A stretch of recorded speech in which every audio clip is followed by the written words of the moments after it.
Hello, guys, and welcome to the Shrewsbury Biscuit podcast. I'm Alex Whiteley, and sorry about the if you're watching this on YouTube. Sorry about the mess in the background. I've been building my new studio, which has taken a couple of days. But that's all that stuff is like that's like the reject stuff out the closet. You know, stuff when you're like, oh, it's just gonna have to go to charity or something. That's what's on the bed behind me. And today we're catching up with a very close friend of ours. I miss you so much, James. Honestly, like the prison guys, the guys. But yeah, James Locke, everybody, Bassphaze. How are you, James? I'm just getting rid of those tears. Hang on, I'm just shifting the tears. Hang on a minute. I used to give James so much grief. I used to wind him up so much. So, like, James's role at the prison was the gym instructor, and he'd line up all these cones so that people can do their fitness. And I was the pain in the backside. My role was just to annoy everybody, basically. And I'd walk up and I'd kick his cones from one side of the wing to the other, and he'd be like, "Why?" And he'd put people in cells to do their thing, and I'd lock them in, and he'd be like, because what he'd do is he'd say, "Go and do your thing," and then come out or what have you, and I'd lock them in and stuff. I'd just be a pain in the backside. I didn't miss it though. Well, I need to tell you something. Actually, I have taken over your role as Splinter. Oh, are you enjoying it? Oh, I'm being a right nasty, evil, menacing. Beep. Yeah. Yes. Yes. Oh, I tell you what. Yes, it's. I really annoy him. Really annoy him. Yeah, I do like you. I'm kicking cones. I'm telling them how to do the puzzles wrong. I'm trying to nick stuff out their bags, nicking their little ID cards, and they come walking by. Oh, and anything I can think of. Oh, I'm causing problems in the education department as well. Yeah, that's been really good. That's really good. You'd be proud. You'd be very proud of me, Alex. You'd be very proud. But we do not grant you the rank of master, I'm afraid. Not just yet. No, definitely not. No. Padme, I think. Is it Padme? Padme. Padme, that's it. Not Padme. Yeah. So obviously, James, we do go back, play ways other than what we do professionally. Should I say, as a hobby for me, really. One day I'll be able to do this professionally. I'd say the biscuits getting there, I guess. But you are Bassphaze. You are an amazing DJ. You've been on the biscuit before. By the way, that episode that we did recently was back in May. It's not even a year old yet, so definitely go back and listen to that episode. And you did a guest playlist for us, didn't you? That we put the link to. I did. Yes, I did a mix. Yeah, I did a mix for you. I think it was pretty well received. I think took a few downloads and that sort of thing, so it was good. I think what we need to do though, before we get into what you've been up to now, is a quick recap. I should do that. Play some music. Recap of where you begin with music, James. Just very quickly, briefly, for those who haven't watched the other episode. Where do you begin? Where do you first decide music is what I want to make? Right. Okay. So if we have a quick recap, once upon a time, we'll start with that. So I used to, I got into the sort of rave scene when I was sort of at college. So I started with that. And then I sort of thought, well, I'm liking The Prodigy. I'm liking all these other artists that were around at the time, Enjoy, all these artists that youngsters probably haven't heard of now, but we're all there establishing the scene, the rave and the warehouse scene. And I thought, I quite fancy having a go at writing this stuff. I can sort of, in my own head, I can sort of see how these things are arranged and how they're put together, but I just need to sort of learn about it. So I started writing my own sort of tracks on my, I think it was Atari ST at the time, with what's called a tracker program, which is basically just arranging loops and samples together and bits and pieces to make these tracks. And then I sort of moved on from that. I started reading a magazine called Future Music and Computer Music, which sort of gave you hints of what kit was being used by these artists, and they were having interviews with these artists, so you could sort of learn how they were doing things. And then I built on it from there, really. Just started making demo tapes, showing tracks to my friends. They were looking at me a bit oddly to begin with. It was like, you're doing what? Sort of thing. You didn't do music at school. What are you talking about? So I did it. Music is the future, man. It's the future. Yeah, you'll love this. Yeah, don't listen to other rubbish, not the classical stuff, just listen to them. So I built it up from that, and then gradually got better. And then as I got better, then I realised I could invest in the money in the kit, and because obviously it wasn't cheap. So then I built it up, started sending stuff off to magazines, getting feedback, and as you do, just gradually improving, making stuff better, learning, and then it all went from there, really. And then I sort of, a lot of my friend got into DJing for the rave stuff, so I started MCing for him as a way in. I enjoyed doing that, and then later on in life, I just carried on with the producing, and then what, 2.5, 3 years ago, I started getting into the DJing, doing the DJing.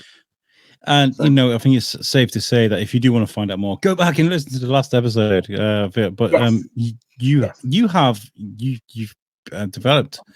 I mean, it's crazy that it's got to be decades of work now. Is just, I mean, like, you must have always had a good reputation, but I feel like at the moment, you're really sort of starting to gather a bit of traction, a bit of momentum. Momentum. Yeah. Memento.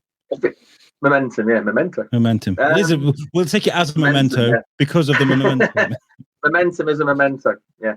I feel like things are heading in the right direction. I think there's still areas that I need to sort of build in. There's doors. I think I don't care what people say. It is a lot of it's who you know, and being in the right place at the right time. It just is. There's no getting away from it. That's just the way it is. And that can be that you just doing a set in a club one night and the promoter walks in, or some guy's doing other clubs or events and goes, oh, he's quite good. And so I agree that there's still that bit of luck or that little bit of being in the right place that helps. So yeah, I feel like it is going that way. I think social media now that's opened a lot of doors and sort of things. That's good. So. And this isn't a question that's designed to offend you, so I'm really sorry if it does. But obviously we're not spring chickens anymore. But when it comes to drum and bass, the kind of music that you make, do you think age plays into it? I mean, I'm just watching the Taylor Hawkins tribute concert right now, and there's Queen jumping around on stage, AC/DC, all these guys in their 70s, 80s doing their thing, and they're rocking just as hard as they ever did.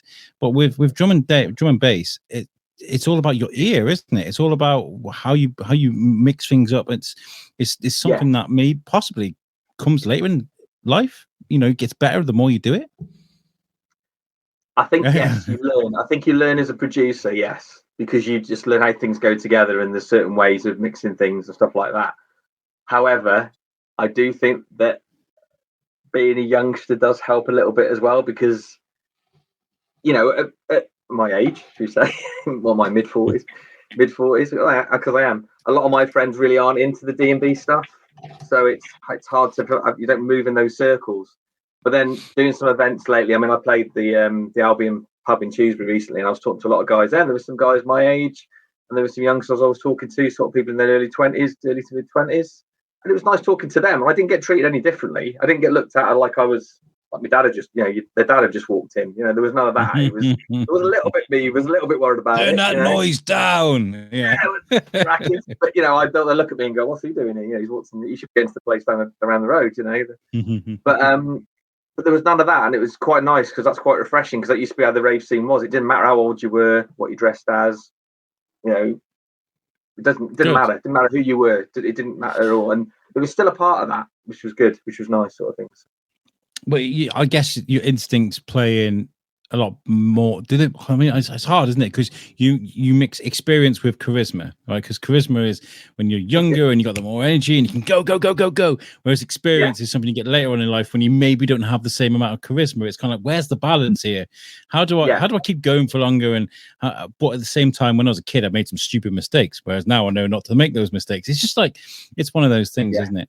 But you see them doing it. That's the funny thing. It's like a lot of them the guys who are DJing, they get there for like a whole night party. So they get there, they do their set at like, I don't know, 10 to 11, 11 till 12, whatever, or later in the night, and they go through till the morning, and they stay to the morning, where most older DJs would be like, right, I'll turn up for my set at 12 till 1, and then I'm going to go home then, and get me hot chocolate and put my slippers on, and but so it's a different mindset. But then sometimes you think, well, no, I'm quite for a night out. I quite like fancy just staying there and listening to everybody and listening to what they play and taking it on board. And I don't know. I think sometimes it can be your own self-conscious. You get conscious, especially you get older. You get conscious of it. You're thinking, does everyone just look at me like I'm a bit old and I shouldn't really be here? And I don't think that really. I don't think people are thinking that. I've never come across that. I've never come across that sort of issue. Even though is the community quite welcoming then? Yeah, I think so. Yeah, all the other DJs, they all kind of get to know each other. Yeah, I've heard stories online in some of these drum and bass forums, not really up north, more down south, where there is a little bit of if you're not established, they don't really want to know you. They're not interested. It's not. it's a very clicky group, and I think that's more down south than it is up north. If I'm honest, I think the little people are a little bit more welcome up north, but I think it's more of a pretentious. I think it's just a bit more pretentious as well. Okay. So, well, I guess that's the music industry on the whole, isn't it? I see plenty. I see plenty of. I've got loads of friends in bands. When it comes to like cool set, bro, and all the kind of things that people say at gigs, and people handing out CDs or listen to my band, or you hear those things all the time. That they're kind of very cliche now. In fact, I guess it must be the same for a lot of people. But it's nice. Have you got a young group of people that kind of mentoring a few DJs coming through? Yeah, I've got a guy called Aaron, DJ MI6. He wants me to help him with Logic, working on Logic. So I'm gonna meet up with him next week. He just wants a few sort of lessons on that and how to do that. But I won't just teach him that. I'm going to teach him how to do all the techniques and things like that as well. Compression, side chaining, EQing, filtering, and basically making your own sounds. Quite the science side of it, I suppose, because I think if you learn that, it sort of helps with the other how things fit together. So I don't just want to teach him that. I think he wants me to teach him just Logic, but I think I'm going to teach him more, just give him the basics. I mean, what I do with the radio is very much like I've got a mouse, and I just click the song, or sometimes I'll fade it in by myself. I do fade it in by myself. I don't like a computer to do that for me. I like to do it by myself, hand fading music and stuff. But it is all about science, though. I can't put a song that's 150 beats per minute next to something that's 80 beats per minute and expect it to work. Do you know what I mean? Like, it's just not going to happen. I can't put Scooter next to James Blunt. You know what I mean? It's like you've got to use like a mashup, I suppose. But yeah. Oh yeah, you could. You definitely could find a way to make it work. I'm sure you could. I've heard some quite good ones lately. I've heard some really good ones. I hear Insomnia with Ed Sheeran the other day. Wow. Okay. It works really well. Yeah. I can't listen to some. What's the Ed Sheeran song with the Joker? Where he dresses as the Joker? Oh gosh, I don't know. Do you know the one I mean? Yeah. Well, someone did an acapella of that over the top of Insomnia, and that worked really well. My kid will know. My kid loves Ed Sheeran. I do like Ed Sheeran too. There's a lot of hate for Ed Sheeran. I don't understand it. I really don't. I like Ed Sheeran. I think he's a very talented artist. But there's a lot of people that are like, they're giving him like almost Bieber hate. I kind of almost understand the Bieber hate, but like the Ed Sheeran thing. Do you think some of it's jealousy though? Do you think some of it's jealousy? I think it's jealousy. Yeah, I think so too. I think Ed Sheeran's great. Well, we're not here to talk about Ed Sheeran. Since May, what have you been working on? Have you been working on new music? I know that you're working on your own label. Is that your own label or your own? You going? Yeah, I'm gonna start a label called Bassphaze Beats and a stream. I'm gonna do my own stream as well. I've not sort of progressed that yet. I've started working on graphics for it and logos. I've just carried on with doing the actual streams. Yeah, I've been quite busy with work stuff rather than with music stuff, but it's just where it is. Yeah. But I'm making progress with it. I'm going to sort of crack on with that, getting that sorted out. I will look at taking on. I'd like to take on other artists if there's people who like to work with me and do stuff. I'm working on 3 tracks at the moment. I've got a singer in Shifnal, a girl called Ella, who's really good. She's currently just does sort of weddings and stuff like that, but she was very up for doing something a bit different. She tends to sing more traditional songs, but I've said, do you want to have a go at this? I've sent her like a taster of the track I'm working on, and she's up for doing it, and I think it'll work really well. Got quite a harmony sort of voice, so I think it'll work quite well. That's really good. I mean, you need that. You do need that, whether it's dance music, whether it's drum and bass. Sometimes you need that great little powerful voice in the background. Some of the best. Some of the best Entrance and Last Go and all those amazing sort of they got some female voices in the background. You know what I mean? Yeah, it just adds a bit of depth to the track, and I think it'll work. And she's not really. I don't think she's really worked with stuff in the studio, so she's not really worked with adding like reverb to the voice and echo and little weird, like effects and stuff like that. So I think she'll be quite surprised. Nice. And a guy Harold, he's quite a DJ, and so I've said to him, if she does the singing, he can come around and play on the deck. So that's a good compromise. I need you to teach me as well. I need you to teach me. Yeah. I'll have to come around. I'm coming around with him. Right, that's it. I'm coming around. No problem. So you had to carry on. Sorry. No, you're right. No, fine. Don't worry. I'm doing a track also that I want a mutual friend to work on, who I've talked to about Trademark Blood. Oh, I love Tim. Tim's great. Yeah, I saw your interview with him. It was really good, actually. That's another. Obviously, people are watching. Go back and watch that because that's a really good interview. Like It was good. I enjoyed it. Shropshire Music Awards. It was really good. Really good. I met him, believe it or not. He was he came to our MMA gym when I was doing MMA because he wanted to do a gym video with him basically in the ring doing this, and he had a couple of fighters doing it with him and stuff like that, and that's how I got to meet him. Nice. So yeah, I don't know him really well, but I've got a feeling I could do a really good track with him, so I started putting something together I want to put to him. So nothing definite yet with him, but I think he seemed pretty up for it as long as he's not too busy and we can do it. So we'll get that sorted. So. I got a great video of him at the Balloon Fiesta in Telford. Oh yeah, yeah. I haven't got it on me. Otherwise, I'd play it. One second, yeah. I'll send it to my messenger.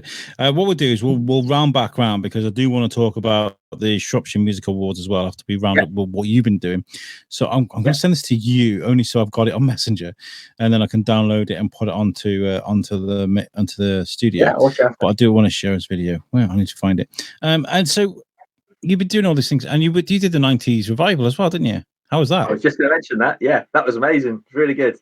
I think because it being the Jubilee weekend, I think the numbers weren't as high as they wanted them to be, but I don't think it made a difference. I think the atmosphere was great. It was still a good weekend. Me and Rach, my wife, went on the Friday, and we had a day there, sort of as just watching other people. That was really good. The tribute bands were really good. And sort of other artists, and then I played on the Saturday, so it was good. So, I couldn't go. I was in Greece. I felt so. You were in Greece. I was in Greece. How dare I? How dare I go abroad? Yeah, it's just so horrible how things mix up. Because I love Dave and Benno. They know I do. I've got a deep, searing love for them. You know, I love them so much. And so, we'll have to. Yeah. So we'll have to catch up with them at some point and find out, get a debrief off them and find out how. Because I mean, that Jubilee weekend was mad for everybody, wasn't it? Because there's people were all over the country doing their own thing. Yeah, and I think that's what it was. I think everyone was just doing their own thing, but I think the atmosphere was great. As the night went on, as the lights come on and everything, because obviously the atmosphere gets a bit more as the day goes on. It was great. But even me playing I think I played at 6. And I played a sort of a ravey set into more sort of commercial, like 90s tracks, and it was really received. I've had a lot of followers on my group, my page, saying how good it was and they really enjoyed it and stuff. And Prince has actually messaged me and he said he's got some other things in the pipeline. I think there was going to be one in September, but I think he's going to put it back now at the bottom market. So he wants me involved in that as well. So that'd be really good. So he's just the 90s revivers. Just got to keep going. They've got to keep that brand alive and just keep because they've got a good chemistry. They've got a very natural rhythm to them and a great brand as well. The brand in itself is just fantastic. So, Dave, Benno, if you're listening to this, we love you very much. Just keep going, and you have the Biscuit support always. So, I'd love to catch up with them sometime. And as well, what is Mixmaster? Tell me what Mixmaster is, my friend. Oh, right. Okay. Mixmaster is a competition that's run every year. It's a national competition. They're basically sponsored by Mixcloud now as well. Where basically DJs compete in it. I'll sort of talk about the stages in a minute. And there is basically quite a big prize. There's a 20 grand, £20,000 pot that basically will be split between the winner and some of the finalists. So that's quite a good thing, obviously. But also the main thing is you get a 12-month Mixcloud record contract, so a DJ contract. So I don't know the full details of that, but it depends on whether they find the gigs for you or whatever, or they work with you to promote. I don't know, but it's a big prize. It's really good. That's fantastic. It's probably worth more than 20 grand. Well, there would be if it works well for you. I did my audition a couple of Thursdays ago. There's a lot of really good competition. I'm not putting a negative on it, but I did okay. My nerves probably kicked it a little bit, but like many other DJs that took part as well, so I didn't feel too bad. And I was proud of what I did. Whether it's enough to get me through, I don't know, but. In the first stage, it's the top 72 to go through. It sounds a lot, but there's a lot of auditions. And the next stage, There is a lot. There's a few hundred. And then there's a battle for the next stage. Basically, you're battling against other DJs, and I think it's only 24 out of those 72 go through. Is that one of those things where there's 2 decks, and then you go from one to the other, and you got to like? No, well, basically, I think what it'll be is, from what I've read, is you'll do your 10-minute. You'll do. I think it's 15. So it's a 10-minute set I did. I think for the next stage, it's 15-minute set. You do your go. The judges mark you, and it's a public vote, so they're listening through the stream, and then it's that you get timed to whoever many out of the public vote. So say you get a score of, I don't know, 7, and then 50 people, vote for you as well. You get a total score 350, and then it works out like that, and then whoever goes through. And then so basically you're battling, not like hip hop battle. I know what you mean by sort of switching. That'd be really good. But I think it's more the fact that you're just doing your set against somebody else's set, and it goes into a hat. Whether I get through the next stage or not, I'm hoping. I'm literally on the borderline, so we'll see how it goes. But even if you proud of what I did, so. Yeah. I'm sure if they got common sense, they'll put you through. Guys, listen, I'm telling you. God, right? I hope so. I'm telling you. Put my boy through. Yeah, I'm hoping. I mean, like I said, I'm proud of what I did. I didn't come away thinking, I made loads of mistakes. I should have done a better job. I was proud of what I did, and I know I can do better. And they gave me really good feedback as well. Actually, one of the things was levels. Had my levels a bit high, so I had to bring them down a bit. But apart from that, they said they really enjoyed it. So, but there was people on there with like 4 decks switching between, and there was people with decks, CDJs and vinyl, and they were literally mixing between CDJs and vinyl at the same time. I mean, that's a skill. That's a real proper talent skill. So you've got to give them credit. Do you know what I mean? I can't knock it. I can't say, I'm like that. Fair dues. So and I can always apply next year. They've really opened up for next year. So if I'll take on board what I've got. If I don't get through, obviously I'll get through. Obviously, Yeah, of course, yeah, right? Yeah, because they listen to me. Listen to the biscuit guy. Listen to the biscuit, right? So yeah. What I love about you is. I was going to say, what I love about you is you're so industrious. You're always looking forward. You're always advancing. You're always going that way, not backwards, or not sit. You're always moving. You're always making something, and it's quite inspiring. Actually, it really is, because you're just like, no, what can we make today? I know I've been known at times to be like, I'll do it tomorrow. I'll do it tomorrow. Like, whereas you're kind of like, no, let's make stuff. And I love that about you. Yeah, I mean, in my normal life, it's quite funny because not going too deep, but I've got a lot of regrets in my normal life, right? Various things that have happened over the years. I'm not going to say anything. It's boring. Mm-hmm. But the one thing, my music is the only thing that I probably don't think that way. But I just keep thinking, no, I'm going to do this. I'm going to do that. I'm going to write this. I'm going to do this. I'm going to come up with this and see what people think of that. And I think there is a part of me that's narcissistic. There's no getting away from that. There is a bit of like I think pride. I was listening to the radio the other day, and they were talking about narcissism, and narcissism is always thrown at someone like an insult. It's always like, "Oh, you're such a narcissist." But I feel like everyone in their own right, it's like a basic animal human instinct, right, to be narcissist. Yeah. You've got to be able to show that you're good at something, right? I mean, like, and be proud of the fact that you're good at it. How is that not an instinct? I mean, you can be too narcissistic. I feel like you can. It can be turned into something not so good. Yeah, but I think it's just that I do like crowds. I like the idea of making people happy, and it's not that for me. Yeah. Well, there is part of it for me, but also I like seeing crowds happy. If I'm making them dance or boogie or they're having a good time, I love being part of that. So that is definitely, that's in me. There's no getting away from that. That's the sort of narcissistic side that I like. I like it's me doing that. Do you know what I mean? But in a good way. So. I guess like this is the thing I'm jealous of when I do this. Compared to like musicians or stand-up comedy or someone that does something live in front of a crowd, I don't get that immediate response off an audience. I have to go and release something and then look after the fact. I'd love to be able to just hear the roar of a crowd of something that I've done. If only there were like, 25 people in front of me. I'll have 25. I'll do that in front of me while I was doing this, and they were clapping. Hey, well done! Or I'd love that. That'd be great. You should do not telling you what to do. Maybe do sometimes you'll see that these audience with sort of thing. You should do I would love that. Get some artists on and then get people asking questions from the audience. Like you do the interviewing with people audience there. and then get them to ask questions, and you know. I know in the Stiffs, people, you know. In the Stiffs, they did a live podcast. No, I think it's great. I love that.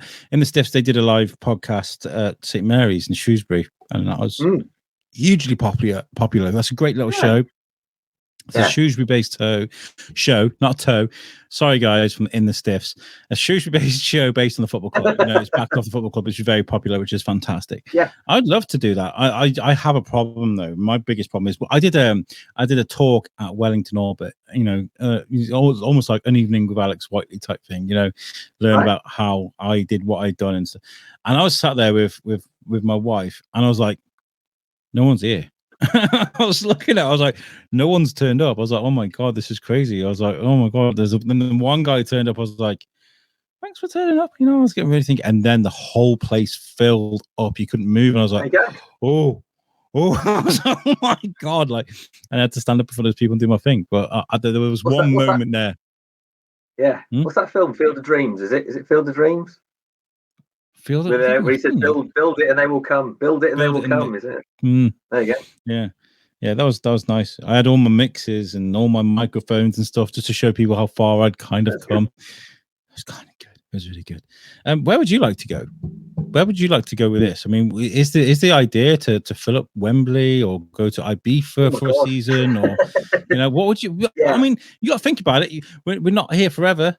You know, and like I said, we're not spring chickens anymore. So what would you like to do if somebody offered you anything on the cards right now? What would you like to do? All right. So let's do a realistic one and a fantasy one, right? A realistic one. So the fantasy one is play a big event, right? There's an event called Let's Roll, okay, the D&B one, and I'll send you a bit. It's massive. They have like huge stage. I mean, talking huge stages, like the size of like size.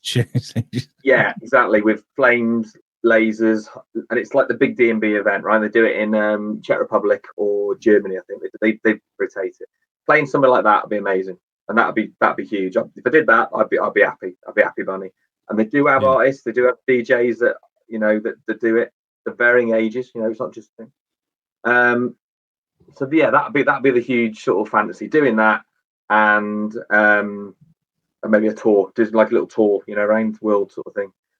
Realistically, doing a tour again, but around sort of different countries and just playing some of the little places, you know, little gigs and little things like that.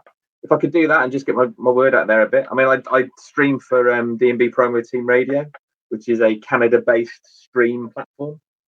And I DJ for them, so hopefully I get on really well with the owner of that, and hopefully an opportunity might come where I can go and play in Canada, and that is probably quite realistic. You know, once they get there established, they do a night, then we could do that. Fancy or not, I could try get out there. I got a friend. Trying to remember his DJ name now. Oh my gosh, this is terrible. DJ Reckless. Okay, so I'm friends with Matt Connaughton, who is the host of Matt Connaughton Unleashed in Manchester, New Hampshire. It's a weird show. It's not a weird show. It's weird how I listen to it because it's in an obscure place in America. But I fell on it once and I just liked it. And one of the young Padawans, I guess you could say, that they're bringing through now, suddenly decided he wanted to try out DJing. I think I told you about him. He's just tried it out. And yeah. Remember his name. He actually went on tour. He actually went on an proper American tour. He's only young, 21, what have you. And he was sharing all his like most vulnerable sides to him on his Facebook. Like, I'm missing home. This gig was horrible. This gig was amazing. I had a great time. Oh my God, I'm missing home again. And it's all these like mixture of emotions. It's really nice to see from a young person's eyes, like them going through that, you know. Yeah. I've got a friend who did I actually gave him advice when he first started doing the rave, the freeform stuff, not drum and bass, but he does drum and bass now, and he started his own label. I probably wouldn't say the name of the label on here because it's a bit risque, so I won't go. But he's doing really well, and I think I've established that it's getting a label that makes it work. I think if you've got a label, then promoters take you more seriously. Otherwise, you can just look a bit like a desperate DJ who's just trying to get whatever gig comes along. Because he's played the Great Wall of China. He's played a gig in the Great Wall of China, on the wall. Yeah, he did a tour around New York and Philly. I think it was Philadelphia, and he's done various things, but they've all been off the back of this label. And I think that's what makes me think that's what I want to do. I think that's the next stage, get established, and then I think you get treated more seriously by some of these promoters. So that's the plan. That's the plan anyway.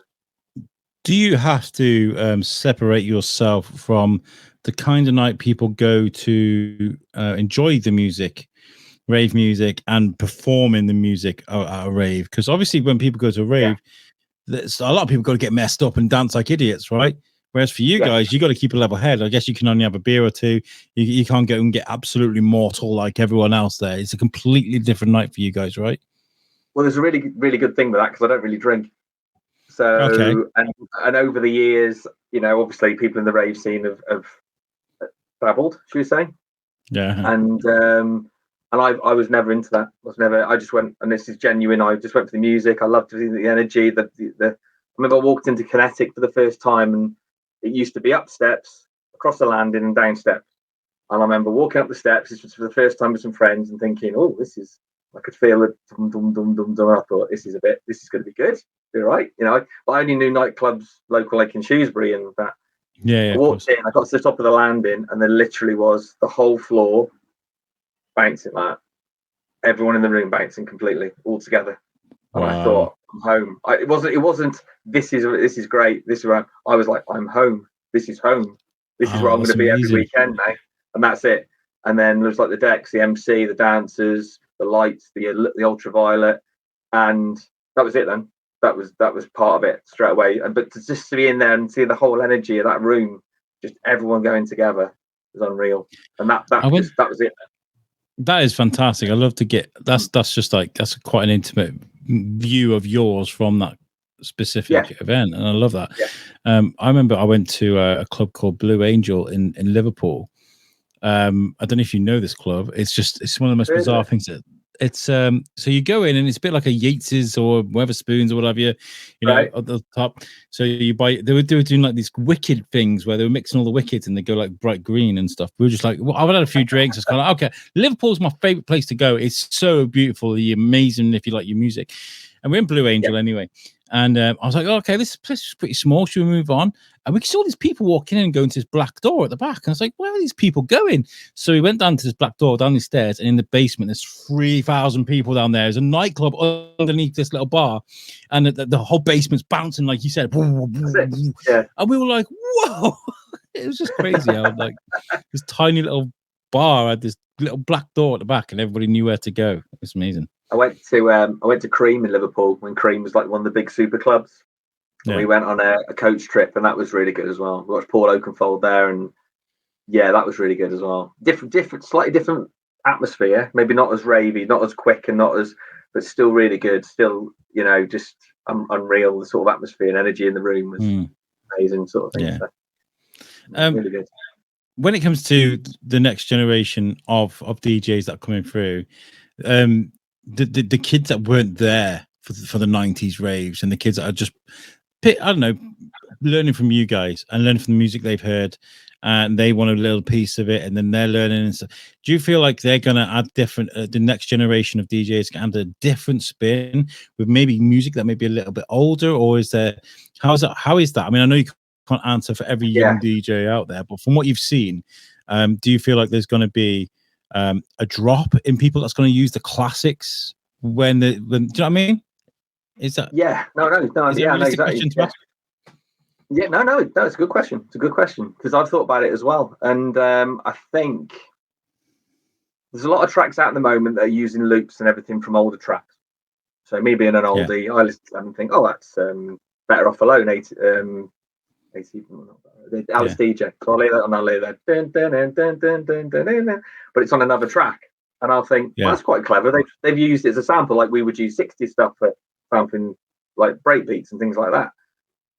But there is a stage at the moment where I'm finding that they're using a lot of the preset sounds on a synth. So everyone's making this same sound, especially what's called jump up drum and bass. And I'm not knocking it. It's just a different type of music, like different type of drum and bass. But I'm finding it with other styles as well that they're using the same sounds. It's almost like this one sound is great, so everyone starts using it rather than going, that's really good. Oh, I wonder if I can tweak it or change it slightly or make it sound a bit different. It's like a safe bet. So if they have that in their track, it'll be a huge hit. So I think we're losing some of that creativity a bit. I think artists were allowed to sort of. It used to be like record labels would give an artist 20 grand and say, right, make me an album, and then I'll see you in 12 months. So they were given that freedom. They weren't really, the record label trusted them enough to come up with something really good because it was how it worked. When now I don't think record labels work like that anymore because you don't really have albums anymore. It's one track. And I think the artists have to play safe. They have to say, do you know what? I've got to impress in this one track because if I don't, I'm going to get saturated with all the other artists that are out there. Yeah, and I find it a little bit frustrating sometimes. I'm a bit like, oh, they're not using that sound again, and they use that same preset. I think one of the biggest one is like the air horn there. Yeah. That one. I think that's so much. Yeah, there's they call it, it's like a wob sound they use on wob wob wob wob. There's a lot of that at the moment. There's a synth called Serum, which is used a hell of a lot, and it's used like all the time. And it seems to be the thing that I've got to have a sound from Serum in every track I make, and it's like. So go back to what you said. I just want artists. I'd love a young artist just to say, no, I'm going to be a bit different. I'm not going to go down that route. I'm going to give you something you're going to like. You're going to love it, but it's going to be different to what you're used to. And I want that.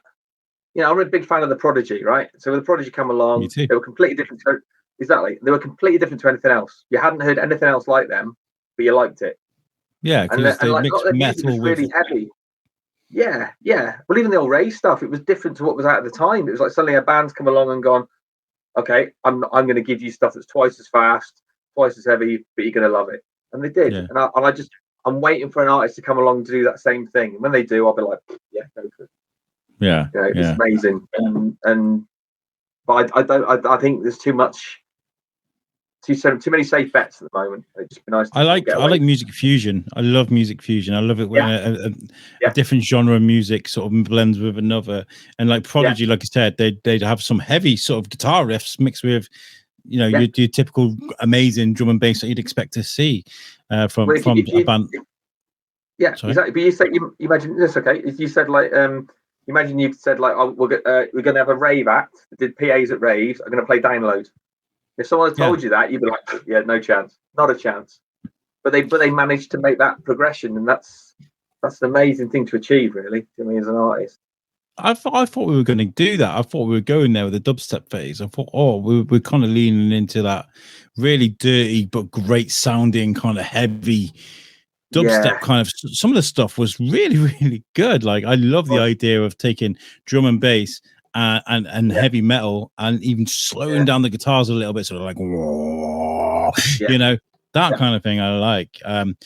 What's Steve Aoki? He's like one of the biggest ones for that dubstep kind of heavy rocky type stuff. And some of the Skrillex was one of the biggest. He was, but I don't really know what happened there. It was almost like it was a bit like Marmite. It was almost like people went through a stage of, I love this. And then some people started saying, no, I don't like it. And so all these other kids started going, well, I don't like it either. And the Nickelback thing. Yeah, a little bit. Yeah, it's like, even though they're good, it was just like suddenly it just I love Skrillex. Appeal. He did a song called Reptile. He took some of the sound effects from Mortal Kombat and he made a song called Reptile, and it is unbelievable. I remember hearing it for the first time. My heart was just like, but I like Knife Party, Swedish House Mafia Club, and there's a few there that still stand the test of time. You can go back and listen to them. And now we've got obviously we've got where's the graphic? We have these Shropshire Music Awards that are trying to, our good friend Trademark Blood or Tim. I didn't actually know his name. I met him for the first time. Very nice guy. I've actually got there's that video. I've got that video now. Here is Trademark Blood performing. I hope it's the right video. Performing at the Balloon Fiesta in Town Park last weekend. Here we go. You can ask around a crew, man. To be fair, the response to strangers approaches like scratch head. Who are you, man? Deadly. Like Leonard, the Flash, and Charlie and Party with sharp with machetes, MCs. Get their heads ripped off with the slides and attacks and the rats. Don't tempt me, test me. I'm a king, no ledley. Trying to get a meal, no head speed. I ain't trying to get a deal, but I will get the whole damn scene if you let me. Then my girl say, chill out.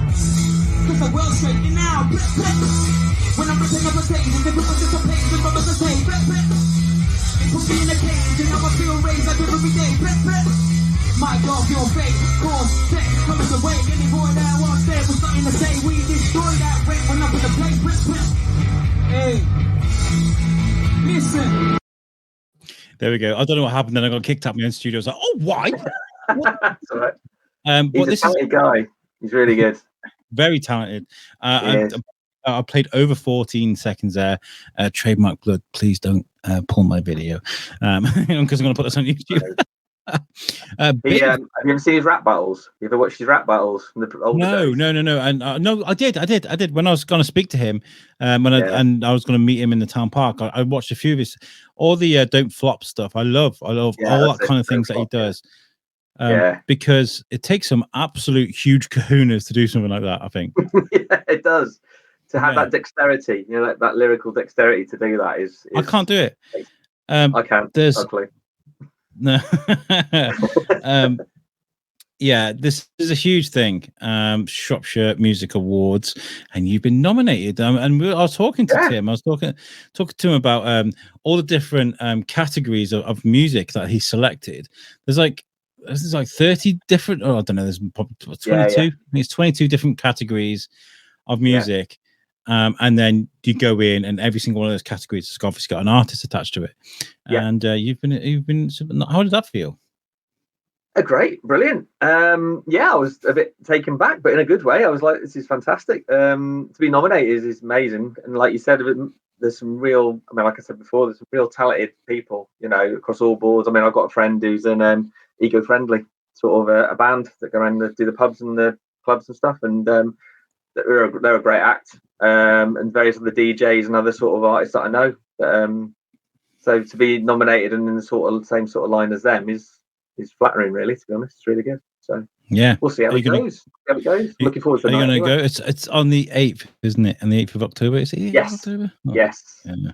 Yes. Me and my wife will be on one of the posh tables at the front. I think we've got one. Yes. Reserved our place. So. We're going to be there. I think. I said to Tim.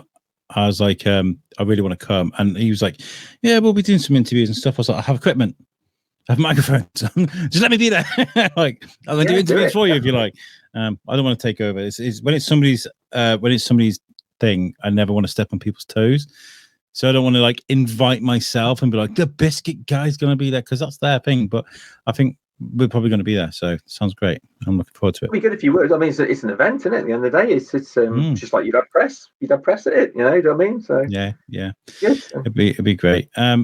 So yeah, you're working on an awful lot, man. And do you feel like you could live without music, like making music? Do you feel like there'll be one day where you'll hang up your decks and that'll inevitably? Yeah, I some days I do think that. There are days I just think, you know what, maybe it's just not, maybe it just isn't part of my life anymore. But then I look at it and I think, no, I couldn't be without it. And I think things will change. I think maybe I'll stop doing the DJ, and I don't know. Maybe I'll not want that. I won't want that sort of crowd thing anymore. And maybe I'll just do some producing. But I don't know. It's hard for me to say that I would just stop, to be honest. I think it'll just gradually fade out. I think it'll just phase out, and that'll be it. And then less days, I'll be just thinking, oh, I'm done it for 2 weeks or 6 months or whatever. And I think that'll just be I think that's the way I'd handle it as well. I don't think I could just say I'm done. I don't think I could do that. Is there such thing as a drum and bass teacher? Like teaching classes for people that want to do it. It sounds tough. Yeah, well, there's not just drum and bass. There's a guy called Marky G. He's a bit of a mad sort of trance, sort of techno. Never heard of him. Yeah, he's bonkers. He used to chuck vinyl. Like, he'd play a record, and it was really good. He'd chuck it out and get the crowd could have it. He was that sort of spiky hair. But he's actually a really clever guy, and he's actually running music classes now. He does production courses and classes. And he teaches other people how to write stuff and do stuff. And there's a guy called Urban Dub who's actually a D&B teacher, and he teaches production and stuff like that. He does it for, I can't remember the name of the place down south, London way, and he teaches classes. Yeah, he takes his tracks in and then he breaks them down into elements to say, oh, this is how I made that sound, that's how I did this, that's how you should do this and that and the other. And he's really good as well, sort of thing. So yes, they do exist. Yes. I could look at doing that. I would quite fancy doing that. That'd be good. That'd be good. You teach me a thing or two. I meant that in a professional manner. Jesus Christ, people. James, where can people find you, listen to you, and enjoy your journey? Where can people find you? Right. Okay, so I've got bassphaze.com as a website, which I've been updating recently with all my Mixcloud mixes, some SoundCloud productions of my own tracks, and various other sort of posts and bulletins on there, and pictures as well in gallery. I'm on Mixcloud as well, mixcloud.com/Bassphaze. That's phase with a Z, the BASSPHAZE. I think you need to put an extra slash on the end, I think, because it doesn't work otherwise. So an extra slash on the end. Bassphaze.com, right there. Look, there you go. That's how you spell it. Yeah, that's great. Yeah. And then mixcloud.com/Bassphaze. And then SoundCloud is the same. So SoundCloud.com/Bassphaze. And then Instagram as well. I'm on Bassphaze UK on Instagram. And Facebook, if you search for Bassphaze, you'll find me on there. So I'm pretty much on every. Oh, on TikTok as well. I've got a TikTok. Get with the kids. I've got a TikTok with the kids. Yeah. So. I hear so many people go, I'm not going on TikTok. I ain't dancing on TikTok. I'm like, you don't have to. Just if you make content, you can recycle your content. In fact, some of my TikTok videos do much better than anything else I do. I'll post something, I'll get like 700 views, and I'll be like, what? Well, I bought a new keyboard recently. I bought a Korg Mod Wave, that one, made by Korg, and I tagged Korg in it and Korg USA because I watched a video recently of a girl on YouTube as a Korg USA rep, so she shows you how to use it and stuff, and she tagged me back.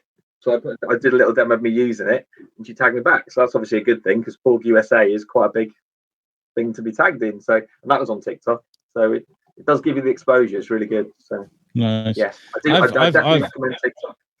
I've tagged Zoom in lots of things, and I think actually no, that's a lie. I think they did like one of my Instagram posts, but they could have put it on their thing. Do you know what I mean? But it's difficult with Instagram. Well, it's one more than one more than zero. You got one. Yeah. Come on, Zoom. Let's get it going. Right, we've been going for a long time. I said this will only take half an hour. We've been going for over 45 minutes. So sorry about that, James. It's fine, but it's always a pleasure chatting to you, and it's not over yet, man. We're going to be speaking to you later on in the year. I guess we'll definitely see you at the Shropshire Music Awards. Yeah, I'm more than happy to do an interview. You want to have a little chat with me there? It's fine. I'm sure we can talk to the wife as well. So. Amazing. All right, mate. I want to just let you guys know about a couple of things. We've got Wednesday just gone. There is the Horses and Biscuits episode we did called Castaway. This is where we catch up with the horses, the Rocking Horse Media crew from Oswestry about their background actors workshop that they put together. We spoke to Orla and a couple of new cast members too. That is on YouTube. It's also been released as an audio only podcast.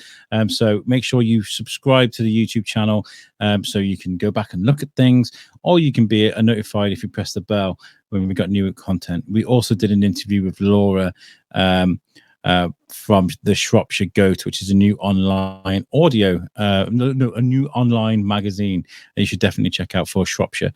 Also, as well, in a 2.5 weeks' time, we're going to be doing Pod Aid, which is an amazing charity podcast that we're putting together 24 hours live in front of the cameras and microphones. There's a team of 6 of us. There's me, Alexander Westwood, and there's going to be Moose Cooper at this side in Shropshire, and in America we're going to have Tom Bruno in Vermont, David Raby and George Lugo in California, and we're going to stay up for 24 hours, interview 24 amazing guests. We're going to be at Love to Stay. Thank you so much to Love to Stay for giving us a great room for the 24 hours. We are sponsored by Reach. They've been making us look amazing. I mean, look at this. Look at all these logos they made. And we're also going to be raising as much money as we can for Lincoln Davis.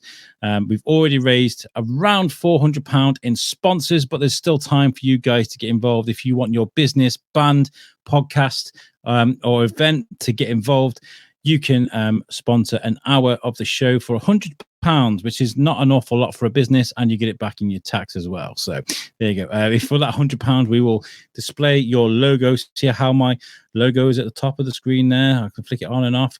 We will display your logo throughout the hour you choose. We will also give you a readout of this hour is brought to you by, and we'll give you a professional readout. And every single one of those pennies goes to Lincoln Davis. So if you want to get involved, get in touch. And also, we'd love to see you listeners there and you viewers. 29th of September from 9 a.m. Well, James, this has been fantastic. Love chatting to you, man. No problem, mate. Catch you soon. Stick around after the music and we'll have a chat. I'll say goodbye to you properly backstage. But thank you very much for tuning in, guys. We'll catch you guys next time. Peace out. Bye all.